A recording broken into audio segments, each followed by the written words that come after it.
Right message, right communication, country inside news. देख रहे हैं कंट्री इनसाइड न्यूज़। हमारे साथ वरिष्ठ पत्रकार सुनील पांडे जी मौजूद हैं। हम सुनील पांडे जी से समझेंगे कि नीतीश कुमार बिहार की राजनीति के चाणक्य माने जाते हैं।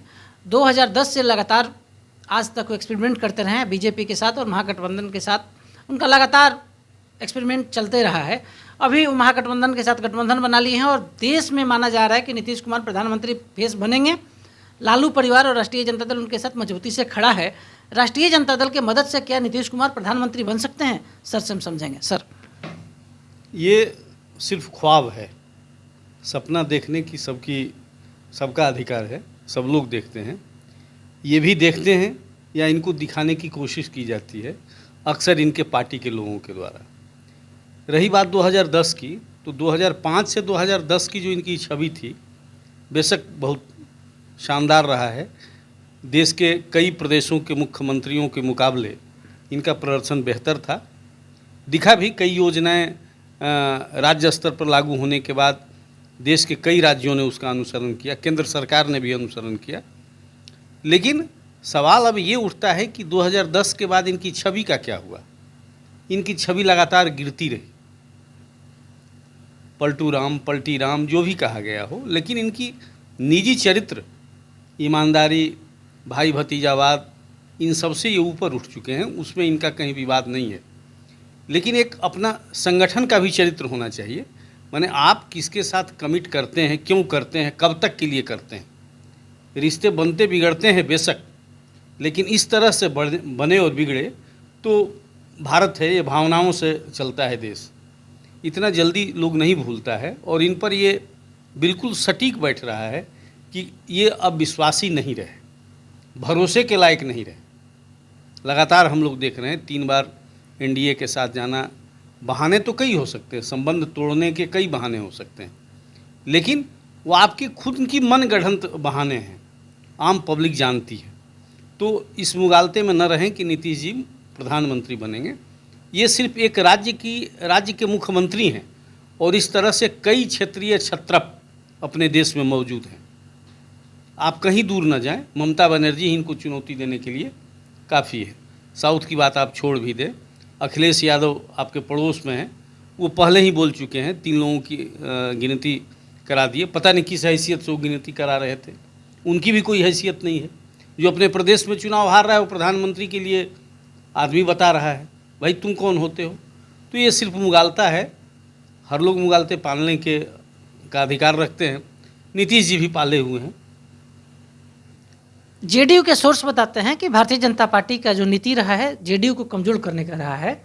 भारतीय जनता पार्टी ने उद्धव ठाकरे के साथ भी धोखा किया, बिहार में नीतीश कुमार के साथ भी लगातार धोखा कर रही थी, इसी की परिणति है। लेकिन जो बीजेपी के सोर्स हैं वो लगातार कहते हैं कि नीतीश कुमार कभी विश्वसनीय नहीं रहे 2010 के बाद, इसलिए बीजेपी अपना आधार बनाने का लगातार बिहार में प्रयास किया। सर, इस पर आप क्या कहेंगे? देखिए, यहाँ संबंध तोड़ने के लिए बीजेपी जिम्मेदार है। ये मेरा निजी मामला है, निजी रूप से मेरा ओपिनियन है। ठीक है, उनका चरित्र तो है ही, लेकिन आप इस चरित्र को लागू करने में कितना सहयोग किए। लगातार वो बार बार ये मीडिया में भी आ चुका है, कोई नई बात नहीं है। चिराग का प्रसंग हो या नए में आरसीपी का प्रसंग हो, बेशक ये प्रयोग था। मैं भी मानता हूँ कि बीजेपी ने नीतीश को कमज़ोर करने के लिए ये प्रयोग किया। आप बड़ी पार्टी थे, आप में हिम्मत थी, आपके पास सोच था, आपके पास नेतृत्व था, तो आप खुद मुख्यमंत्री बनते। नीतीश तो तैयार नहीं थे, जो जानकारी मीडिया में मिली। लेकिन आप एक तरफ मुख्यमंत्री बनाते हैं और इस आपाधापी में लगे रहते हैं कि मुख्यमंत्री रहते इनको कमज़ोर किया जाए, जदयू को ख़त्म किया जाए। तो बेशक जदयू खत्म होगी, इसमें भी दो राय नहीं है, लेकिन ताकत एकत्रित हो रही है आरजेडी के पास और लगातार आरजेडी मजबूत हो रहा है। ये जितने छापेमारी हो रही है, नीतीश कमज़ोर हो रहे हैं, लेकिन इसका फ़ायदा आरजेडी को मिलेगा, बीजेपी को नहीं मिलने वाला है जी। इसके लिए उसको पूरी तरह से संगठनात्मक रूप से और ज़मीनी स्तर पर जातीय समीकरण को समझना पड़ेगा, उसको साधना पड़ेगा। अति पिछड़े दलित सवर्ण, बेशक इनके साथ बड़े हिस्से का सवर्ण जो है इनके साथ है, लेकिन वोट और सरकार बनाने के लिए ये संख्या काफ़ी नहीं है। इनको पूरी तरह से अपने संगठन पे काम करना होगा और इस बात को समझना होगा कि ज़मीनी हकीकत कहाँ है।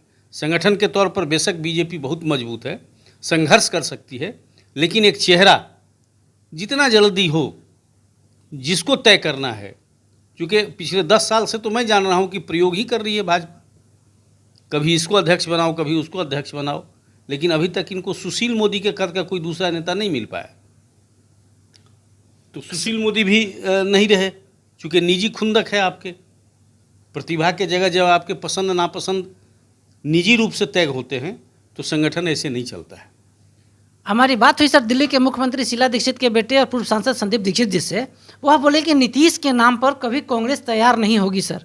तो फिर किस जो नीति निर्धारक हैं नीतीश कुमार के कैसे मान रहे हैं कि हम प्रधानमंत्री नरेंद्र मोदी को टक्कर देंगे सर? भाई ये कहने के लिए तो हर कोई स्वतंत्र है, यही तो राजनीति है कुछ नहीं झोली में, लेकिन हम दावेदारी मुख्यमंत्री और प्रधानमंत्री की करते हैं, यही तो राजनीति है। क्या ऐसा तो प्रयास नहीं कि प्रधानमंत्री के समानांतर नीतीश कुमार को खड़ा करने का राष्ट्रीय जनता दल और महागठबंधन का प्रयास हो? आप इसके लिए बिल्कुल स्वतंत्र हैं, लेकिन एड़ी उचका के, भोजपुरी में कहावत है, एड़ी उचका के लंबे होने की कोशिश आप करेंगे तो बेकार है। आपके पास प्रदेश है ना, 17-18 साल पिछले पूरा देख लेंगे आप तो 30-35 साल से तो आप ही लोग शासन कर रहे हैं। वहाँ और कौन जिम्मेदार है? आप किससे प्रश्न करते हैं? प्रश्न भी आप ही को करना है, उत्तर भी आप ही को देना है। तो आप अपने आंगन को ठीक कीजिए ना।